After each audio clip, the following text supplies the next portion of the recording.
I, for all of our podcast listeners, recently released an animation that if anyone was a fan of... Everyone go watch that! Yeah, if anyone's a fan of OwlTurd comics, or what's his name, Shenaniganson is his Twitter handle. He retweeted your thing. He did. Yeah. And that's kind of why it exploded as much as it did. And so I recently did an animation for that and had to record audio. And I brought in 2 of my friends for another animation that I might do of his, just to fool around and record some lines. And one of the lines from my character required me to scream, like really just Dragon Ball Z-esque, just rip my lungs apart, scream. And so there's Connor was sitting at my desk at my computer, kind of being the audio engineer, and Alex is kind of in the corner, just sitting on twiddling on his phone. And so I start just ripping out these crazy screams, and they're laughing their asses off. They're just trying to contain their laughter because they're freaking out, thinking someone's gonna call the police. It sounds like someone's dying in our apartment, and it was the first time I ever got to record screaming for a cartoon or something like that. It's really cathartic. You guys should try it sometime. Okay, let's do it right now. No, you'd probably peak your audio. But I was just gonna ask if what that experience was like for you, because were you just experimenting with all sorts of screams to see what they would sound like? Yes. So the final frame in the comic by him is, the comic basically goes, there's this disheveled guy sitting on a bench, and his character walks up and asks him, like, "Hey man, how do you do that?" And he was like, "Do what?" We're both equally disheveled looking, but somehow you're rocking it, and I look like a mess. How do you do that? And he's like, "Oh, you just gotta stop caring about society's expectations for how you look." And so the last frame is him just saying, like, "Okay, I don't care, and like halfway through the last sentence, he like pops into looking amazing, even though he's still kind of scruffy looking. And the last frame is him looking at the other guy, just like screaming, like, "Oh!" I'm not gonna completely scream, otherwise I would ruin the audio right now. But maybe I'll slap in my actual scream from the comic in there. That would be great. Yeah. Hang on. I've been practicing this. It's not really a scream, but I dub it the Stamper scream, because he does it all the time in his Battle Block Theater game. And Colleen, if you don't know, Stamper is this online animator and voice actor that Jean Claude and I follow all the time. Oh, okay. Okay. So. All right, let it rip, buddy. Oh, my friend Gage is gonna talk to you. Oh, and Jean Claude, he'll be there, oh, too. Even though they're not close together, they're far away. There, one's in Tampa, the other one's in LA. Oh, Gage, what's the show called again? Fucking, it's Almost Adults. Shit. Almost adult. Shit. So good icebreaker. Now we can Oh start yeah, we've moving been towards... ice breaking for quite some time. Yes. So we have the lovely Colleen Lindl on our podcast today. Colleen Lindl! Thank you. Mm-hmm. She's the host of Mostly Minutia, another podcast that just has incredible audio quality. So I have just excessive amounts of questions for you regarding that. So welcome to the podcast. Thank you, Jean Claude. By the way, oh, go ahead. Jean Claude, do you not love her voice? I do. No. That's one of my. No, I'm saying like, by do you not? I'm like, how can you not love her voice? Of course. That's what I meant. Yeah. Colleen, would you Yeah. grace us with a? Welcome to Mostly Minutia. I'm It's so Colleen good. Lindl. That last part was me. We had to fake that last part. Welcome to Mostly Minutia. I'm Colleen Lindl. This is episode 21. Ha. No, And 21 is actually my lucky number. Is it? That's the next Yeah. episode I'm working on. Yeah, I know. I'm It's very not my excited episode. All right, Colleen, you were gonna say something? Oh, that's true. I love both of your voices, actually. I like, for different reasons. But I find that my ear is naturally attracted to both of your voices. Oh, Gage, thank you. your voice is has this raspy feel to it. And No one has described my voice as raspy it's before. like a little bit raspy, a little bit smidge nasally. Cool. I like Cool, it. dude. Yeah. And then Jean Claude, you have this like baritone voice going on. It's really nice. That's Oh my what I gosh, get thank you. from every compliment, because I handled the PR in Almost Adults, and well, it's by that. Let me rephrase that. By that I mean like I'm online a lot, and I do the live Twitch streams, twitch.tv/GageKAgnew. I'm online a lot, and I interact with some of the people who do it, and they're like, Jean Claude has this majestic voice that all the ladies love. It's really nice. It is really nice, but I'm like, okay, well, why am I even hosting this podcast in the first place? Well, I have this nerdy nasally voice. No, it's perfect. I thought about this a lot when I listened back to our podcasts and things like that, and it's the perfect dichotomy between our voices. I kind of hit those lower registry kind of things, and you bring out the higher ends, and it ends up creating a nice balance between the two. So Preach. there's good stuff to it. Yeah. Yeah. Yeah, it's a perfect balance to me. That's actually my word of the year. Balance. Really? Yes, It's, I have it's your word for 2016? It's my word for 2016, because I feel like a lot of past years I've been weighing on one thing and not being able to support the other, like social life or a creative life or just a work life, and I'm trying to balance that out. I'm trying to give time for myself, and I'm trying to give time for my creative side, and I'm trying to give time for me to be a realist and make some damn money. So, how did you think of this word? Did it come to you? That is a good question. It came into me in a dream with a majestic night with the face of Kevin Bacon saying, balance. My gosh. And I said, no, your last name's Bacon. And then he whooshed away.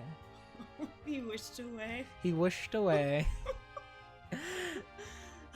Jean-Claude, what about you? Did you have a word for this year?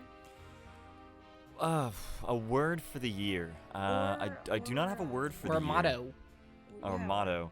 An I intention? don't. Funnily enough, I started this year. Everyone always starts the next year whenever it's, New Year's Eve or something like that. They always say, "This is my year. 2016 is going to be the year for me where everything picks up." Mhm. And that's how I started my year. I was thinking 2016 was going to be just a really amazing year for me. And so far, there have been a lot of downsides to this year. I've yet to get into med school. I recently lost my job working at a clinic, which is kind of sad. So I'm just kind of just coasting right now and re-picking up the pieces and finding things to do. And it's interesting. Maybe that's what. That is interesting, because from my perspective, oops, hit the pop filter. From my perspective, you're doing an amazing job. You graduated your master's. You started this podcast. You're doing more animations than you have. So in my eyes, you're doing amazing. You edited the Nick Terhorse podcast amazingly. Thank you. And yeah, so from my perspective, you're doing fine education-wise. You're doing fine friend-wise. Because like last night he went clubbing with our good friend of the podcast, Kat. And I like Kat. I like yeah, Kat Kat's too. great. Yeah. And also you're doing like more creative stuff than you ever have. Yeah, so that was a big component. Once I got let go from my job, I made it a pact with myself that I was going to pursue a lot more of my creative endeavors, that being animation, photography. I've been learning a lot. I have a kind of mind that I get bored really easily, so I always have to be learning something new. Would you say, you're a man with a one-track mind, so much to do in one lifetime? That was beautiful. Thank Nice. you. I definitely don't have a I like one-track singing mind, a though. lot. I Yeah. have like multitasking mind at all times. I don't know if it's ADD related or something, but never can stay on one thing. But Are you ADD? I don't know. More and more day to day, I tend to find myself having less and less of an attention span for one thing at a time. Mm-hmm. Certain things, animation, I can end up spending hours on. and just getting into the zone. Mm-hmm. Do you think that's because like when your hands are moving, I don't know if the left brain right brain thing is a real thing, but do you think it's because it's satisfying both hemispheres? I would think that's actually a really interesting perspective on it. I've never thought of it that way, but animation would be one of those scenarios that could satisfy both left brain, right brain scenarios. It's such a, it's still a creative task, so you're satisfying, what is that, left brain? Or right brain? I can't remember what creative side was is. Right, but okay, yeah, if creative was right. Okay, so we're satisfying the right side with animation, but also there's such a technical and almost mathematical component to animation with the timing and just planning it all out that you're satisfying both halves. So that could be a reason. What about when you're driving? Do you have creative ideas when you're driving? I have all of my creative ideas when I'm driving. That's when I feel like I'm at my best, when I do voiceovers. Not voiceovers, but just like doing voices, coming up with characters. I tend to talk to myself a lot when I drive. Yeah, you know what? Colleen is silently nodding to me. She's like, I know what's going on. But because it's like when you're driving, your left brain is super happy because your hands are on the wheel. It's like, I'm doing stuff. And your right brain's like, I'm free to be creative. And you can just be creative. Colleen, did you just sing?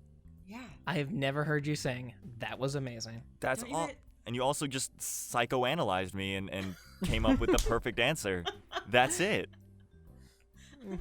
Podcast done. We've accomplished everything, folks. Great episode, guys. Jesus. This is the shortest episode yet. I have to go take a walk now. Jean-Claude. I was wondering, what is it like Jeez, to, get a podcast, you two. What? No, I have a question about med school. What is it like getting, working towards getting into med school? Like, what does that even mean? It's one of the best and worst decisions, I guess I could ever say I made. And a lot of people, I think, that you talk to as they're pursuing med school and probably in med school will say the same thing. Medicine has become such a strange field in that med school students and prospective medical students and schools that are looking for students to come in, they only want test scores and they only want these people to just be these machines for absorbing knowledge. And we've lost this huge component of the people side. And so I found when pursuing med school and going down that route that I would just lose this part of myself, because I love people. I love being around people and interacting with them and meeting new people, and that's what drew me to medicine in general. But just being forced, this master's program was the best kind of example of that, because you just have these kids who will study for 10, 12 hours a day, just wake up, and from wake up to night, that is all they'll do, just soak up information. That's crazy. And they That's suffer so from wild. it. It's crazy. They suffer from it? Oh yeah, I would spend all day at my computer, not go out, not get any sun, not exercise. You just, and it's funny, these people that are kind of trying to promote good health in others end up being some of the most unhealthy people themselves. It's they're wild. pressed, huh? Mm-hmm. They're like up against it. Yeah. No, absolutely. It's So wild. and that's doctors. It takes a very special kind of person in today's day and age to become a doctor. So who knows whether or not that's still the path for me. We'll see. Well, yeah, I feel like you said something really interesting about sort of school, sort of like losing that people side to them. Because I feel like Alex Keel and I were discussing something about this, and like, I think the film school sort of does the same thing. They want to mold you into like the filmmaker that they want you to be, not the filmmaker that you are. Mm-hmm. And I think that loses a very, very important aspect of just being a creator in general. And it's interesting to sort of see that parallel, like in a scientific way, or not in a scientific way, but in a scientific environment. Oh yeah, absolutely. And the sad thing is you can get these people who are will score in the top percentile on the MCAT.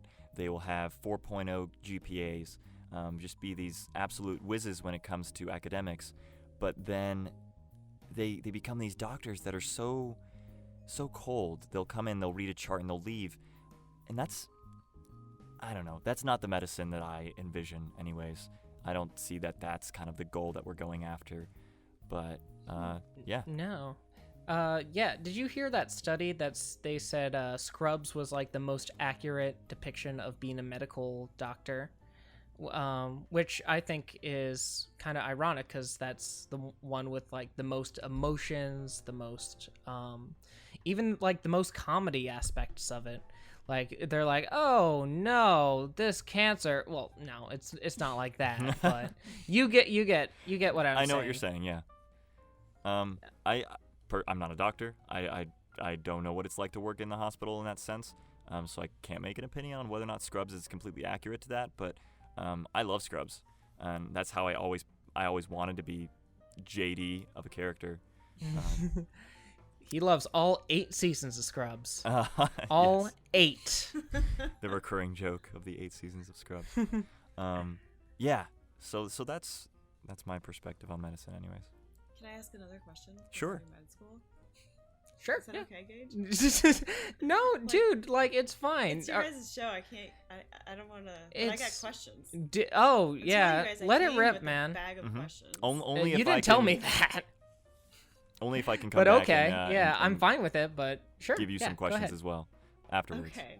Yeah, that's fine. Cool. Well, I was wondering what kind of medicine were you planning on going into? So I always, when I was younger, funnily enough, I always for some reason told my parents that I wanted to be a neurosurgeon, which is wild. That is not what I want to be. And I don't. They tell me that I said that. I don't remember saying that as a kid, but my parents are divorced, and the fact that it's coming from both of them and they don't interact with each other must have some truth to it. So, I think a surgery would be cool. It would also satisfy maybe that left brain, right brain thing. Just the physical aspect of that. My father currently does radiology, and that I think is something that I'd be really interested in doing. There's such an artistic approach to radiology. You have to have such a knowledge of the human body in terms of 3D dimensions in order to look at these X-ray images that are 2D representations of the 3D body and make an assessment of it. And that I love. I also love pediatrics. I'm very much a kid at heart, so I think I'd be able to, I don't know, go into a peds ward and dress up as Spider-Man or some superhero and do some cool stuff. Yeah. I think we've talked about this on an earlier podcast. You wanting to dress up and like just help out some kids, and you don't need a med degree for that. Exactly. Yeah. No. But also, you need permission from the doctors to show up dressed up as a superhero to their place of business. Right. But I actually purchased a Spider-Man costume that should be coming, hopefully pretty soon. Oh my gosh. Yeah. Your So Halloween costume? it's Spider-Man? actually like kind of a more professional quality one, something that you'd find at like a convention. Oh, cool. And maybe I can go and with now my master's degree in biomedical sciences, I can be like, I deserve to be here a little bit. Like, I can be Spider-Man and hang out with the kids, but I also like do understand things about medicine. So maybe you'd be a little bit more willing to let me run around your pediatric ward. Who knows? And then you can also bring a projector and you can project your animation. Yes, that's actually a Yeah. brilliant idea. I was just thinking of bringing in Alex and dress him up as like the Green Goblin, and then giving all the kids a like thing of silly string, and then have like the Green Goblin beat me, but have the kids spray him with silly string, and then the kids win. You have a whole story attached to it. I love it. Yeah. this is So we'll see good. if I actually pull through. Yeah, like what's Spider-Man? Like Civil War Spider-Man, Amazing Spider-Man, Tobey Ooh. Maguire Spider-Man. I've always liked Andrew Garfield Spider-Man, so that's probably This the is one. where we differentiate. Which Spider-Man do you like? Honestly, I like the newest one probably the best. Tom Holland. Cause he just seems like a real kid. Mhm. Like there was just a scene of him just talking, to Robert Downey Jr. And like, if you can hold your own against an actor of that caliber, like especially if you're an unknown, then like I think it's definitely worth something. So I'm very excited to see what he does with the role. Yeah, me too. I like Tom Holland a lot as well. He pulls off both aspects of Spider-Man very, very well. Should have been me, but we'll more on that later. That's what everyone says, though. I could have been Spider-Man. I could. Yeah, every nerdy white guy would be like, I could be Spider-Man too. But all right. So it's my yes. turn to shoot some questions at you. Your turn. Sure. Okay. So let me bring these up. They're all mostly related to Mostly Minutia. Okay. So first off, so we had a reason for making our podcast. It was Did our we? goal. I think it was. I think we wanted a forum in order to kind of generate conversation and have a way to just kind of catch up with people that we hadn't spoken to. And it's blossomed into something a little bit more bigger than that, but that was the basis. What was the basis for Mostly Minutia? Well, Jean Claude, Mhm. I don't know if you know that I've been a camera assistant in the film industry for the last 10 years. I did not know that. I have. That's been my career for the last 10 years. But before that, I had been making documentaries. And I love to interview people. And I specifically like to help people share their stories. So I was, on set a lot and working with cameras, and I felt a couple years ago, I felt like I was seriously starting to shrivel up because I felt like I was working with all of these incredibly talented, creative, interesting people, but I could never get to really fully know them. And because I was on set so much, I felt like, gosh, I really want to be making documentaries, but I don't have time because I'm also trying to pay my rent, things like that. And so I was like, you know what? Fuck it. I gotta just like strip this down to bare bones. I need to get to the grassroots of storytelling. And I kept seeing in my head that wires were not involved because when you're working on set, you have like cables everywhere. And I just started envisioning interviewing people with a microphone and helping them tell their story. And oddly enough, I was flying back. This is like New Year's of 2015. I was on the plane flying back, and I just started thinking about this concept of minutia and how I love minutia because I always feel like these small details are really like the pivotal points in our lives. They sound small, like I went home and ate a bowl of cereal, but that bowl of cereal could be a huge game changer for you. Right. And I always so anyway, I just started thinking about. I love that episode, by the way, the cereal episode. Yeah. She interviewed the person from Serial. Did you really? Podcast jokes. No. No. It was about. But that first episode is called Cereal for Humanity, but it's about my good friend Hans, who he just loves cereal, the food, so much. So anyway, yeah, that's kind of a long-winded answer to your question, but I really love interviewing, and I love helping people tell their stories. And to me, storytelling is the most, listening to someone's story and then helping them tell that story is like has the most priority in my life right now. Mm-hmm. I think it's a service that's very needed, and I think there's so many voices that go unheard. And so anyway, yeah, that's kind of was my reason. Well, I mean, you're incredibly good at it. I mean, just I hate the word talented because for some reason talented comes along with the connotation that like you were just born with that talent. I'm sure you've put a lot of work over the years into this, so you're very good at what you do. Thank you. Very experienced. Yes. Very professional. Thank you guys. And listening to a couple of your podcasts, just the sound engineering, the direction of your sound is very. Speaking of Serial, it reminds me a lot of that kind of direction. It's very story oriented. It's very NPR-esque. Where did you kind of draw inspiration from for for your Well- podcast in terms of sound. Okay, have you guys watched any tutorials on YouTube by Ira Glass? The name is familiar, but no. Perchance. No. The host of This American Life. I do know him, Yeah. though. Yeah.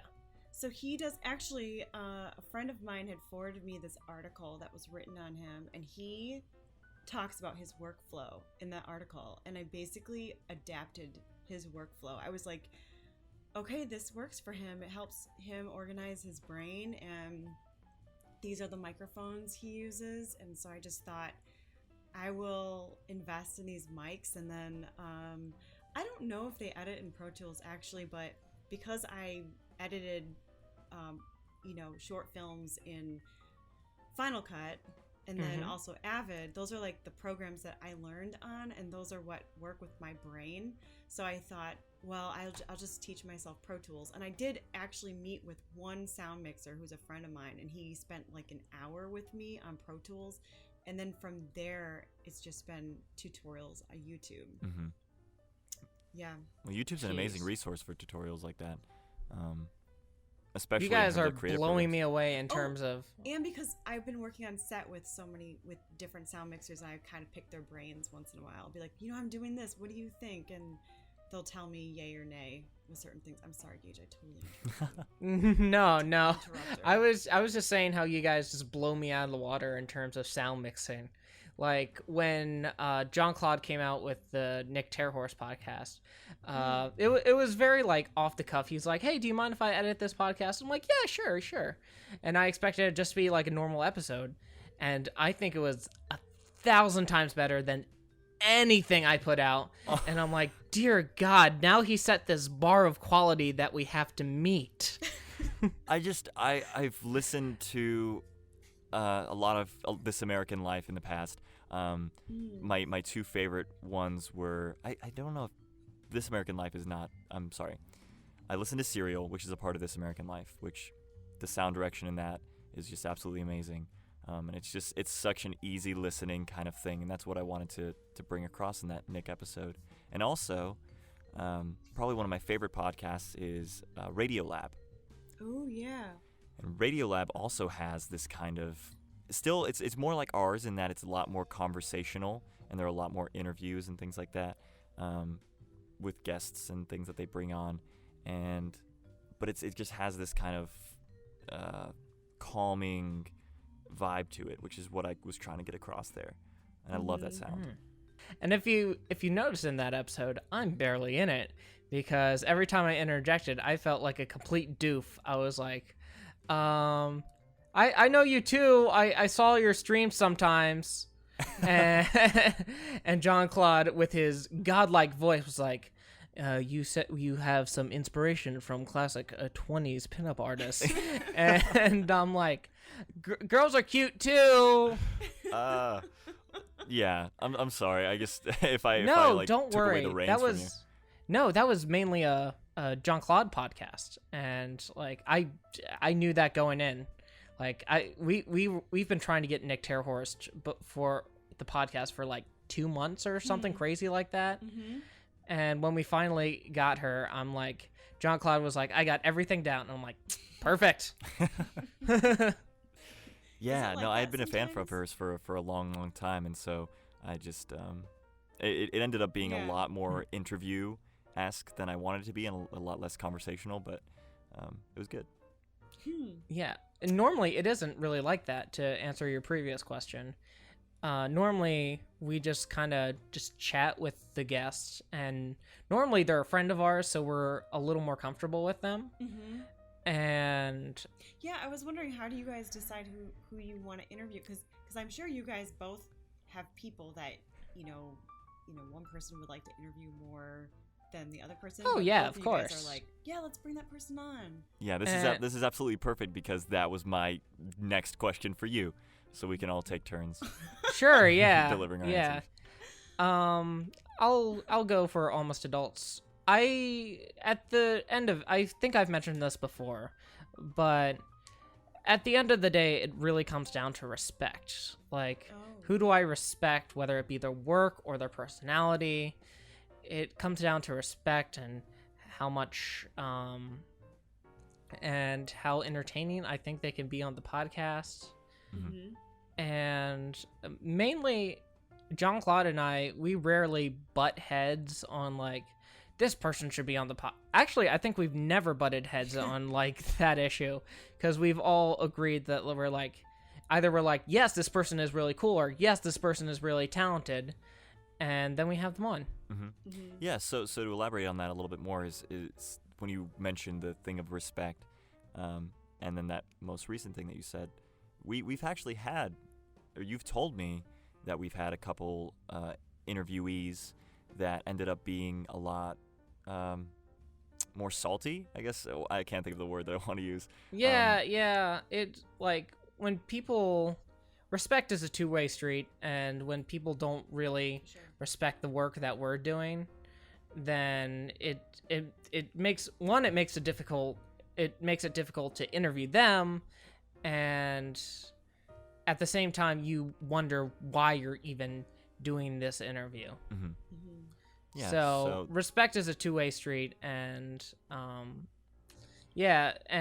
so I think that was just one particular episode, and we ended up just chucking that entirely. I think that you both are very generous hosts. Like, thank you. And actually, thank Gage, you. if you didn't host a podcast, I would think, I don't know, I would be totally appalled, actually, if you weren't hosting a podcast, because you have such a great personality, and you. Well, when are we such a first generous met, host. I wasn't hosting a podcast. I know, but it was strange to me that you weren't. Like, it felt like you were at the threshold of it, even before you told me that you were at the threshold of it. Yeah.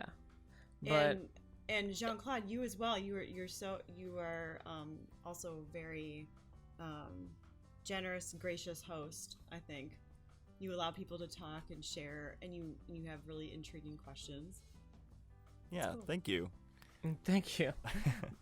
Most of the questions I just kind of pull out of my ear. I'm just like, what are the topics? Like, I just thought about the topics today. Like, I've been thinking about it, but I didn't write anything down till like 15 minutes before you came here. Yeah. Which, it sounds so unprofessional, but as you can see, that's sort of how the conversation goes. Yeah. I mean, I generally draw a lot of my questions just from things that for your questions anyways, I picked those because they were things that I wanted to know. They were like, I love the sound of your podcast. How did you come up with that? How do you do this? And sometimes they're a little bit more technical than I would like them to be. But it seems like we've generated a lot of organic conversation out of it, so I'm okay with that. You guys, I really do not like listening to shows where it becomes about the host. Where that's why I like your guys' show. And also, I learn a lot from listening to your guys' show. What have you learned exactly from our show? Like, I learned about some pop culture things that I'm not necessarily, a part of. Oh, I learned okay. about a lot of online stuff. Like, I think your first two episodes, I was like, I almost started taking notes. I was like, oh my gosh, I have to tell them about that. I just, this just impacted me, and this just impacted me. Yeah, it was. I feel like I'm sort of I'm in too deep with the internet culture. I feel like I need to pull. I feel like I need to pull away sometimes, because I start talking about it and people are like, "What are you talking about?" I'm like, "It's a meme. You wouldn't get it, Dad." Oh my gosh, to like everybody. Yeah, I just call him Dad. That's awesome. Even if they're a lady, I call him Dad. Oh, Excuse the worst me, is ma'am, when you... or should I say Dad? Well, I didn't know what Twitch was. I learned about that from you. Yeah, yes. Like, people are actually interested in Twitch now that I brought it up. Like, actually, I was talking to Pilar about it. She's like, I didn't know that you could stream stuff and like stream work and people would watch it. I'm like, yeah, people are interested in that process. It's like people being interested in watching other people eat. Yeah. And that is definitely, they have a fan base for that, which is wild, but... Fan base. Air quotes. Yeah. I love the idea of Twitch, and I think it originally started as strictly kind of a gaming, streaming kind of thing, which is, I don't know. I like the fact that it's branched out into the creative aspects. The other day I went onto the channel and saw there was the first thing that was recording on like their main broadcasting channel. They were streaming some like Magic the Gathering card tournament. Oh. It was awful. It was it was I mean, not to be It was rude or fucking anything dumb to these people, but it was everything if you imagine the stereotypical nerd in today's day and age. Gosh, that it was seems what like you were could've dealing gone- with in this, and it was cringy. Oh no. But then I went to the creative side and I found a guy. I watched him cook like really bad food. He was not a great cook, but I watched him like in his kitchen. He had his whole streaming channel where he had like 90 something viewers of people watching him just cook. It was great. Wow. What That's was he awesome. making? He was making Pop-Tarts. a cauliflower casserole. Cauliflower Pop-Tarts. He's vegan? Cauliflower Pop-Tart, sure. But he had good production quality for what he was doing. He had a lot of people watching him. It was interesting. It was crazy to think that is now something that can be possible Accepted. Yeah. and accepted. Yeah, right. Colleen, I just real quick before we Yeah. get stray too far from the topic. Okay. There's the safety sirens again. Yeah. Safety. keeping You're me letting us safe. know. From all those terrible speeders on the highway. And your neighbor. And my loud neighbor. Yes, I am curious how you exactly pick your guests for Mostly Minutia. Man, because they're just people that I have. So okay, I've been keeping a running tab in my mind for a very long time of these small things about people that really stick out to me, and so I just keep going through this checklist and seeing if I can interview people, and then if they say yes, then I'm like, let's plan this. But that's all it is. Like, there's this pastry chef that I'm trying to interview right now, and I met her because I went and bought a chair on Craigslist, and I had to go pick it up at her house. And when I got there, she goes, "Do you want 2 cupcakes?" And I was like, "Sure." And she brought out the most beautiful cupcakes, and it just happened to be that she's this really fantastic pastry chef. Oh, that's And awesome. she was doing it out of her house. She's a self-starter, and Wow.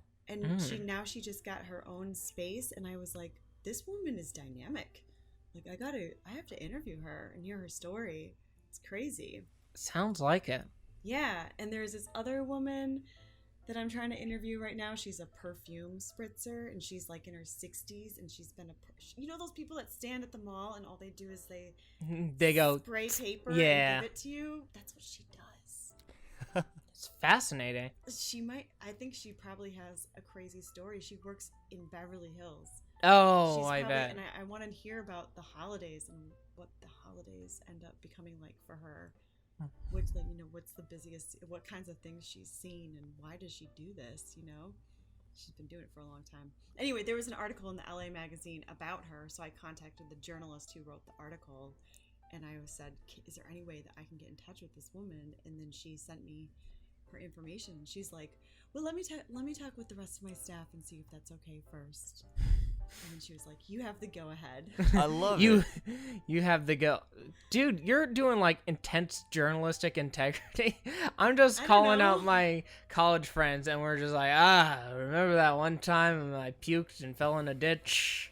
Well, it's good, probably. It's a good story, I mean, but you seem like you surround yourself with interesting indivisibles. I mean, indivisible individuals. Yeah. Yeah, I'm attracted to ambition, I suppose. Mm-hmm. It's really interesting to see sort of the people who are just sort of content with themselves, as opposed to people who constantly are wanting more to kind of build their legacy. And I don't know, I just find those people really interesting. And like recently I saw some people, you know, I've seen some people just get married and like have a child like at my age, and I'm like, really? I feel like that's a bit of an end game thing. Not to harp on people that have families and want kids, but it's like there's so much more out there. I feel. Do you just feel like that's too young of an age to be getting married or something? Yeah, I or- suppose that's part of it. Okay. I feel like it's too young, and like you're in your early 20s. Do something crazy. And maybe it's not the right timing for you. Oh, it's definitely not the right timing for me, man. Yeah. That's a whole different story. We can go down that path later. Check out my Mostly Minutia episode coming out 2079. Oh my god. Episode title: Gage's Love Life. Okay. When I was a young man, I saw a girl from across the room and I didn't talk to her. I regretted that moment every single day to this very moment. Oh. Do you think that's really what happens? Nah. No. No. No, of course I don't think that's happened. I'm not going to think about some bitch I saw across the Oh room. my God, Gage. Jeez. I get really mean whenever I'm talking about hypothetical people. I thought you were going to say, no, I would definitely go across the room and talk to her. Oh yeah, I would definitely do that. You I said that you went down the bitch room. what a bitch, minding her own business, just sitting there with her Pop-Tarts and playing Sudoku. What Where the is this hell? girl? She's at a bar? She's across the room. She's she's across, just the across the room, John room. Claude. Got Pay it. attention She's to in the the room with hypothetical us. story. Okay, she's just sitting over there with a Pop-Tart. With a playing half-eaten Pop-Tart, Cauliflower. playing Sudoku, and I just snort and say, "What a bitch! She's hot." And then I talk shit about her 70 years later.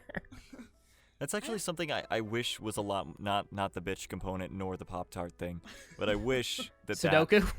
was a lot more of a normalcy in today's dating, especially in our kind of, I don't know, in our generation and things like that. I guess if you watch old TV shows and stuff like that, and you could just, I don't know, go up to someone, strike up a conversation, and theoretically just be like, let's go grab a cup of coffee, and they might say yes. For me, that's always been weird because I can do the first part just fine. I can go up to someone if they catch my eye or they're doing something interesting. I say, "Hey, you, what are you doing over there? What are you doing? Hot stuff? Sugar jugs?" Oh my God. Yeah. Jesus. I'm sorry. What a- I mean- sorry. I'm trying to add a little comedy to the flavor. No, I okay? completely understand. No, I appreciate it. You're I've doing never it. heard the term Okay. sugar jugs before. Dude. Sugar jugs. I can't say I'm a Okay. fan. So I go up to Sugar Jugs and I have a wonderful conversation. And then I'm like, "Okay, bye." And that's What it. do you mean? I just have a my lovely gosh. conversation, but I can never ask for the number. Oh. Which I don't know why, because the worst thing they can say is no, and I never see them again. Mhm. As opposed to, well, see you later, and then not get the number regardless of whether I ask or not. Right. You could always go down. There's a lot like midway route that you could always go and ask for like Facebook information. People are a lot more willing to do that. Mhm. Yeah, That's so smart. you get the point. Just like contact information in general. Mhm. May I have your AOL IM, please? Yes. Oh. Your MySpace information. Your MySpace information? Are you friends with Tom? I am. You should try that. Do a social experiment. See if you can just get more people's numbers. I don't. Why I not? don't- I feel like at that point I'm sort of like manipulating and sort of playing with people. I let it just let it happen, man. It's like that episode of Drake and Josh. It's exactly like that episode of Drake and Josh. I'm glad you brought that up. They had a bet because that where is they the can get exact. someone else's who could get the more numbers. No, I did see that episode, and like Josh got all the numbers, and then Drake got this one girl's number, and he was actually really interested in her, and then she figured out it was part of a bet. Yeah. It's a good episode, man. Yeah, it was such a perfect anecdote for a real life situation. It was great. Did you see that they're trying to bring back Danny Phantom? Yeah, so Butch Hartman just released a bunch of drawings for like 10 years later, Danny Phantom and all the other characters. They might turn into a show, who knows? Yeah. I was just wondering about your opinion on that. I would be interested in it. I think it'd be pretty cool. I think now is the perfect time for a cartoon like that to come back. Everyone I've ever talked to always loved Danny Phantom. What if there was a mature kind of twist on it, like what they're kind of doing with Samurai Jack, putting it on Adult Swim? Mm-hmm. Oh, I didn't know about Samurai Jack on Adult Swim. That sounds great. Yeah, they're bringing back Samurai Jack on Adult Swim. I don't think the original guy, Gendy Tartakovsky. I don't think he's. I'm not sure his involvement with it or if he's even involved, but they are bringing it back on Adult Swim. I'm sorry, this has gotten way off track. No, this is perfect. Yeah. I do have a question for you guys though. Shoot. Going back to dating. Sure. Do you guys ever have people come up to you? Not ask as you guys out? often. Not as often. Because I'm just doing weird shit all the time. And you think that's a little off-putting to people, at least in my perspective. Okay. Like doing your scream on the Exactly. WB lot. Exactly, just doing the scream, or I like to bike around on the lot too, and I play like happy tunes while I bike around, like raindrops keep falling on my head, and I'm just so happy when I just bike around and do that. So you don't think that's attractive to people? It's just a little out there, and people are kind of like afraid of the unknown, you know? Okay. Or maybe I'm just fuck ugly. Who knows? Oh my god. that could be the other side of it. I mean, people are shallow. Some people, anyways. Maybe they're afraid that you're going to call them sugar jugs. They're like, I've listened to your podcast, and I know a sugar jugs when I see one, and I'm definitely a sugar jugs. Oh man. Yeah, I've had very rare instances where a girl would approach me. Generally, my whole kind of approach to flirting and things like that, the way I started off is always with humor. I guess an example That's great. Recently would be my friend Alex and I always every year do there's a Hallow Scream thing going on. I don't know if you guys know what Hallow Scream is. I'm sorry. Yeah. I know this is totally out of context. Shoot. Okay. But when you said humor, my favorite story that you've ever told on this podcast is when you went to the club with like Alex and them and started and just dancing and then people started moving away from you and you said you had no idea why, and then you randomly dropped in that you were doing Dragon Ball Z moves. Oh yeah. He's like, I don't know if it was my dance move, it was my posture, if it was the Dragon Ball Z moves I was doing. Yeah, no, that's definitely something that I do. I would be like, I would definitely approach Jean Claude if he was doing that. No, Or absolutely. join him on the dance floor. I would approach him on the dance floor and give him a little kame ha. I actually did that move last night on the dance floor. What? Yeah, no, it was great. I missed that move. Mhm. I don't know how it Did came up, anybody but film it? it was wild. Gosh. But yeah, Man. recently, my friend Alex and I signed up to do. There's every year during Halloween they do a kind of scary theme park thing at Busch Gardens, which is a local theme park in Tampa, and so we go and we apply to be scare actors, and it's great hours. It fits in. If I had a day job, it would fit in perfectly because it goes from like 7 till 1 in the morning. So you can finish something else and then go, and you just get to hang out, have fun, scare people. It's really casual, and you meet some interesting people. And so during the application process, you have to wait. It's basically an audition, and it's a lot less stressful than a formal theater audition, but it's of the same kind of thing. And there were just a bunch of guys and girls waiting for the audition, and I can't remember exactly what I said. But generally, I just listen in to the conversations that other people are having, and if I find a scenario where it would be funny for me to interject and say something witty, that's generally how I find my in. if I have an opportunity to disrupt someone's day, and even better, disrupt their relationship, I take it full head on with a boo, I'm a spooky ghost. Absolutely, yeah. No, that's what I do. That's my mantra. That's my 2016 mantra. Okay, so who did you boo? Who did I boo? What was her name? That sounds awful to say. We'll call her something like super random, something like Colleen. Okay, so I was sitting next to this girl, Colleen. We were waiting for the audition, and some guy mentioned that he had been cast as a character last year as a Hellion, which I didn't even know what the hell that meant. I didn't know what the hell he meant. And so, being completely honest, I looked over to him and I just said, when I was a kid, and even actually until recently, I always thought it was pronounced Hell Lion. And then the girl laughed, and she but it was kind of like, that's ridiculous. What a dork! You thought it was Hell Lion. And then she's like, how would that even work? What is a Hell Lion? And I just said, I don't know. I mean, it's a zoo. Busch Gardens has a lot of animals. You just take out the lions, set them on fire, and let them run free. Yeah, set their manes on fire, man. That sounds badass, That look right? awesome. That's Yeah. scary. Nothing more He had a intimidating flaming mane. than a flaming lion. And and then we just struck up the conversation from there, and that was my story. Nice. Good job. Yeah, good job, in. good Thank job. you. Thank you. I'll take my bow. That is you are a good improviser. Thank you. I do a lot of improv.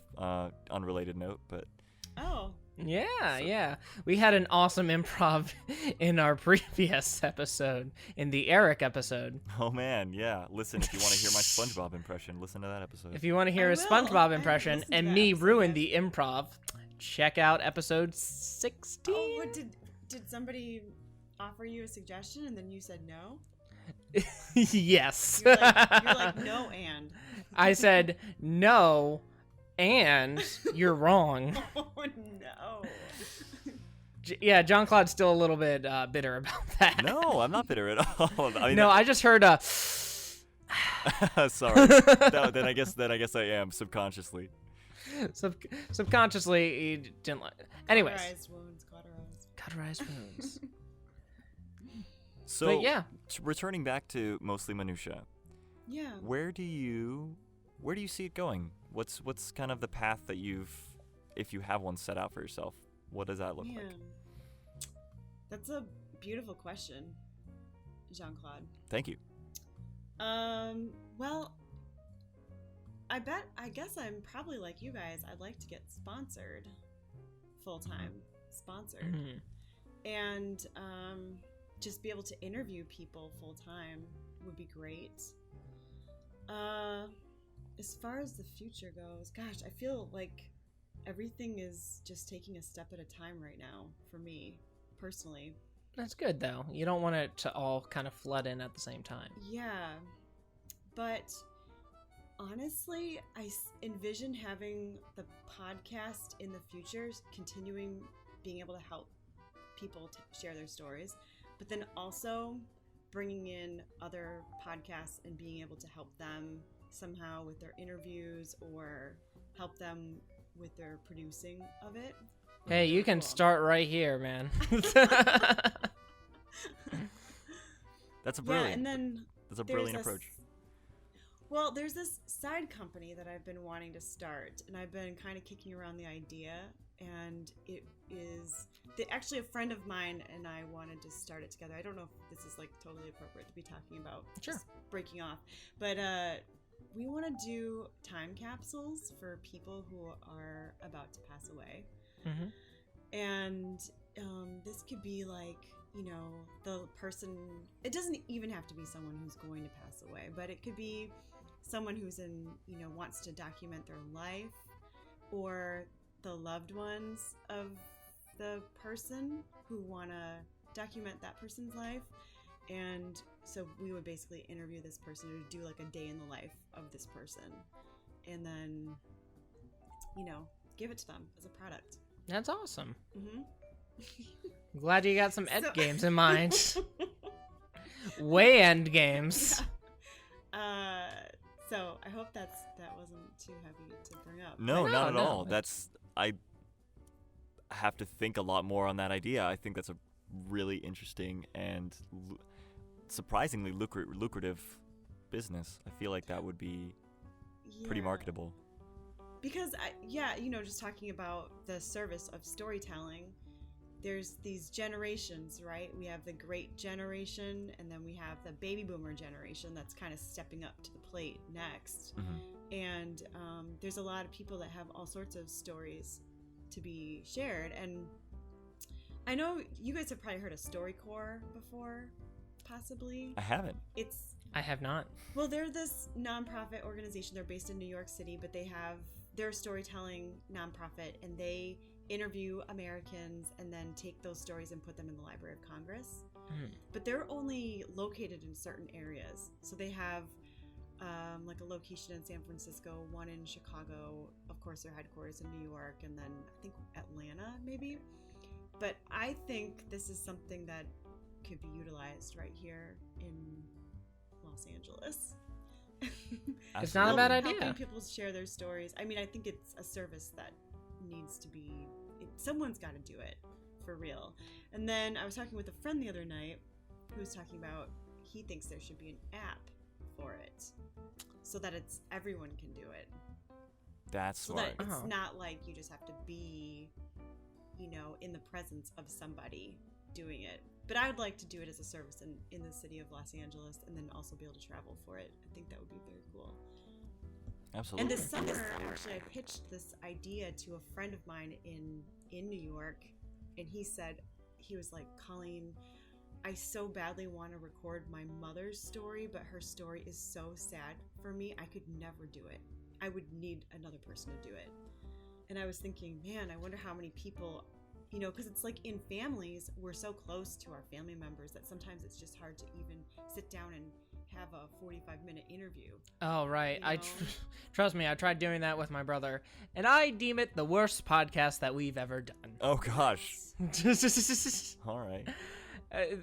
Okay. But yeah, it is hard. I'll just say it's my least favorite episode. Yeah. Oh my gosh. But I like I like all the episodes. So. But it's Okay. it's definitely hard to interview a family member, especially when I don't know, it's sometimes especially difficult subjects. It's hard to hear that side. Yeah, or there's questions that you want to ask somebody, but you're like, I can't. It's too close to home, or you think that they're not going to respond very well. Whereas if a stranger does it, but I'm talking about a stranger that has good personable skills like me. Good personal skills and good audio. Yeah, coming maybe- at it from an interview perspective. I feel like people would be a lot more receptive in giving up details. Yeah, you could draw things out of people, probably, I think. So I think that's where I'm kind of going with this, but it's strange. I am starting to, like, there are people that I'd like to interview that I feel like are more higher profile people that I'm trying to reach out to right now.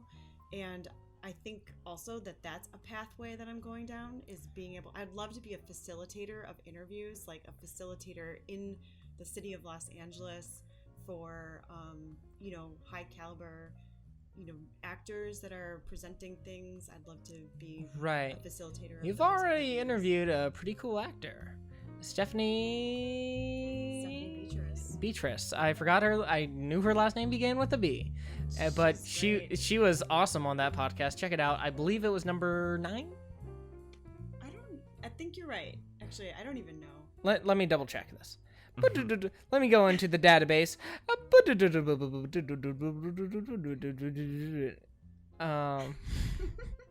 I'm just checking on my phone, just kind of scrolling along. Where do you guys envision your show? Oh gosh, you're gonna have to make me count. 1, 2, 3, 4, 5, 6, 7, 8, 9. Yeah, I Nice. did it. Good on you. Where do I see the podcast going, or where would I like to see it go?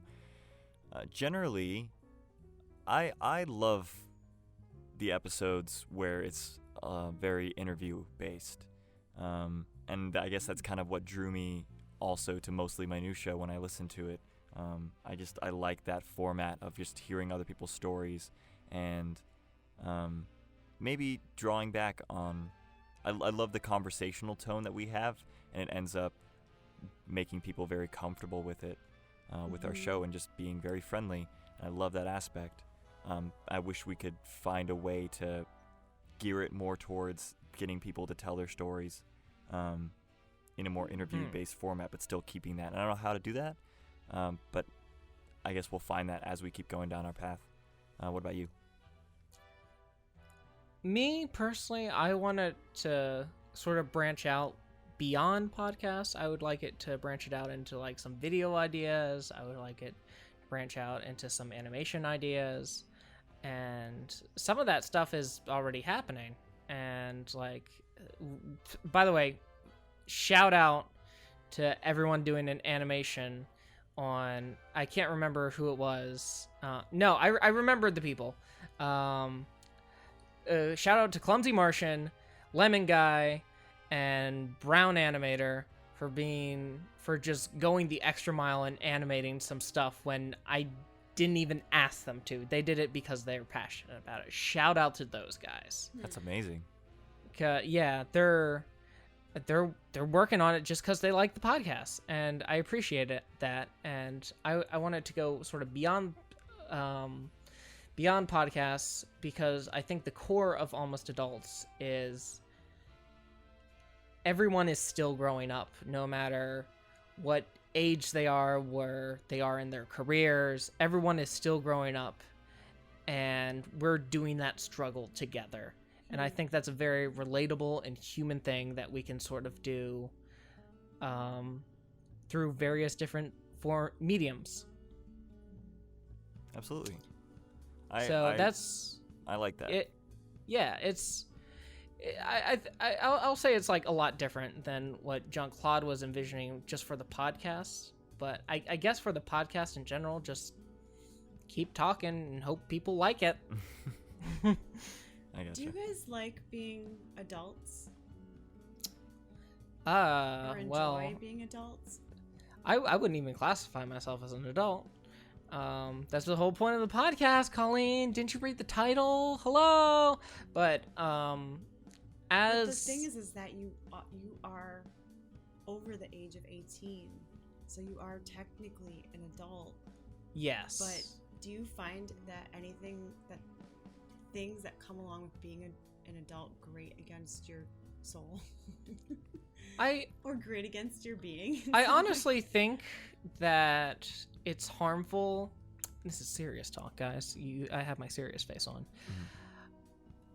I honestly think that it's harmful for people to look back on, even if it was like, oh, when I was a kid, things were so much easier. I would kick a ball around and I didn't have any adult bills to pay. That's really, really harmful, in my opinion, because it clouds your judgment moving forward. And I think moving forward, there's so many steps that you've taken.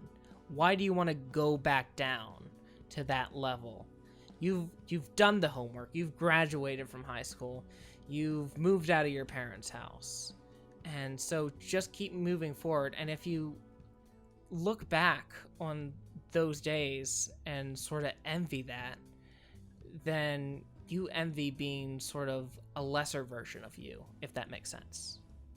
Yeah. No, to extrapolate on that a little bit more, I love the idea of being an adult. And even though I said earlier that I'm a kid at heart, I also have always been, since I was young, a little bit of an old soul, which is pretty counterintuitive, but it's true. And there's a charm. There's definitely a charm to being a kid and being even just in college and just having that freedom to go and do anything. You still don't have a lot of responsibilities, but being an adult and having to rely primarily on yourself and having all these responsibilities to do a lot of things opens yourself up to so many new venues and emotions and things like that you don't get to experience when you're younger. And yeah, a lot of the times being an adult is kind of shitty, but in the Oh, grand yeah. scheme of things, it's cool. It's a cool thing to experience. It's a cool it is a very cool thing to be an adult, and like you have the freedom, especially in 2016, to do whatever you want Mm-hmm. because you have the internet, you have all these resources. Hell, like you could go to the library and read a book for free and use their Wi-Fi and poop in their bathroom, and that's just like an hour of your time right there. Oh, okay. Is that What I'm is that trying the to- epitome of being an adult? Yeah, that's the epitome of being an adult. Shitting in a library, using their Wi-Fi, and reading half a book and giving up.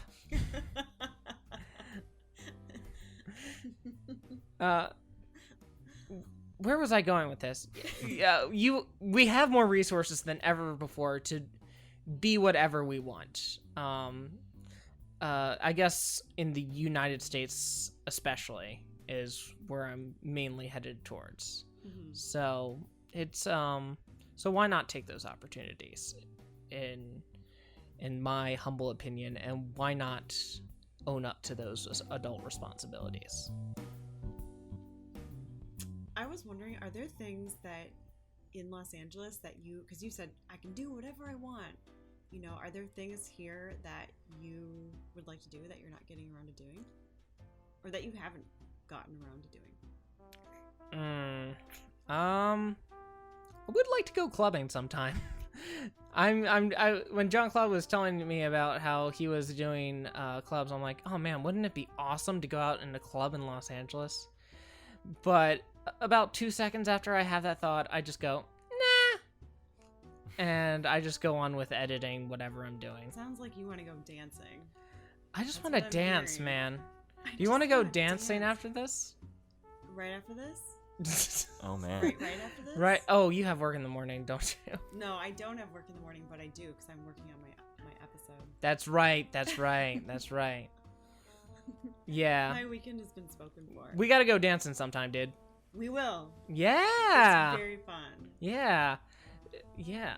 I actually think we have to wrap this up sometime soon because Alright. we've almost been going for 2 hours. Really? So, Oh, that's true. With the preparation and all. yeah, with the preparation and all, it's getting a little bit late, but Okay. we still have some time. Well, I mean, okay.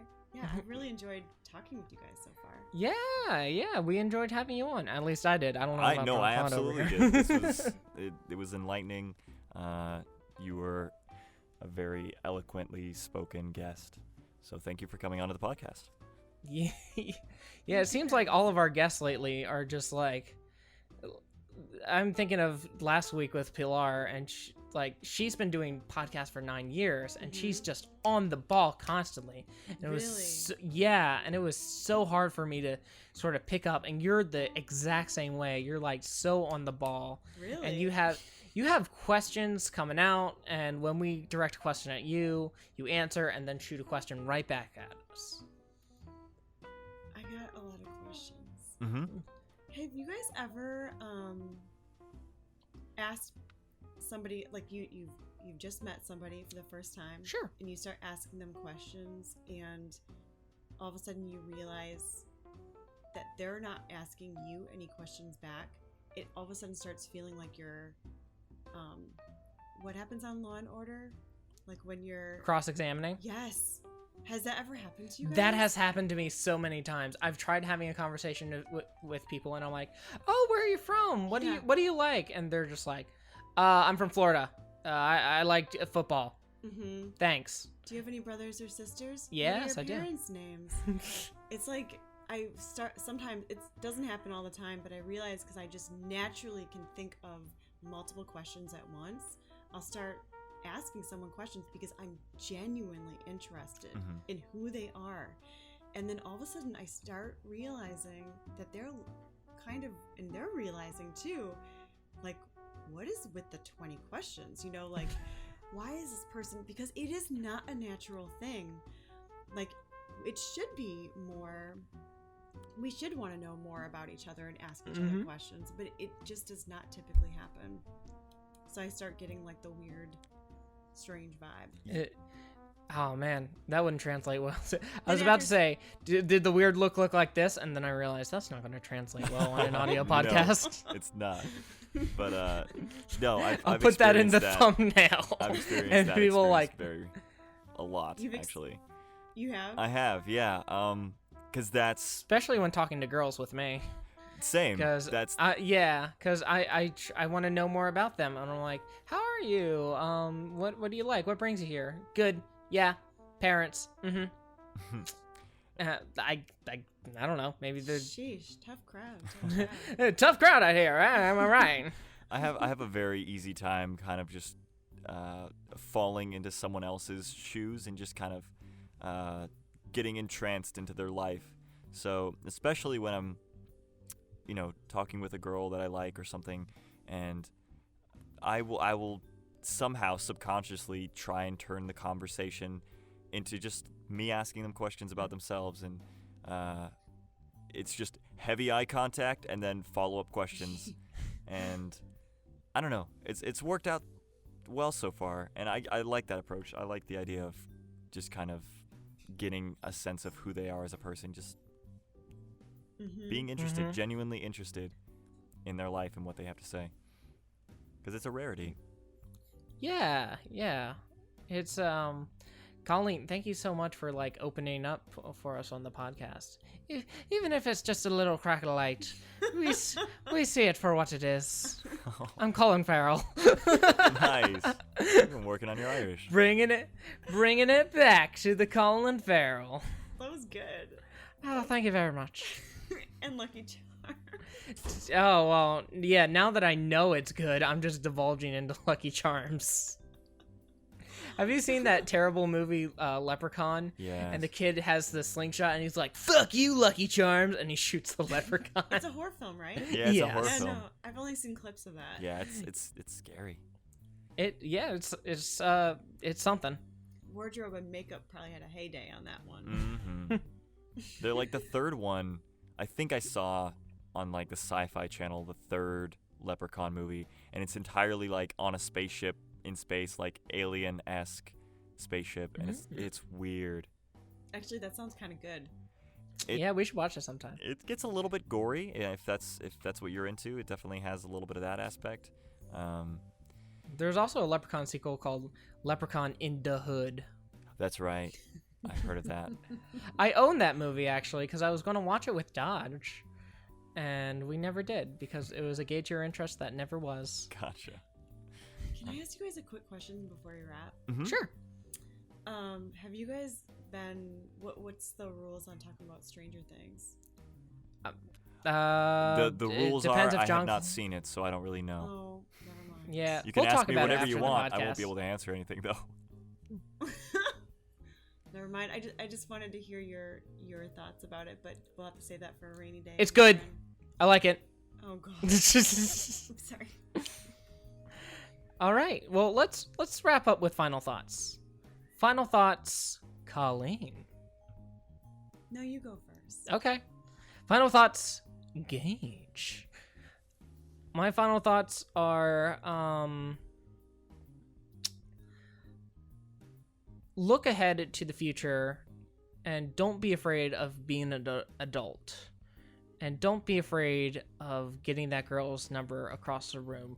Just call her Sugar Jugs. Oh my god.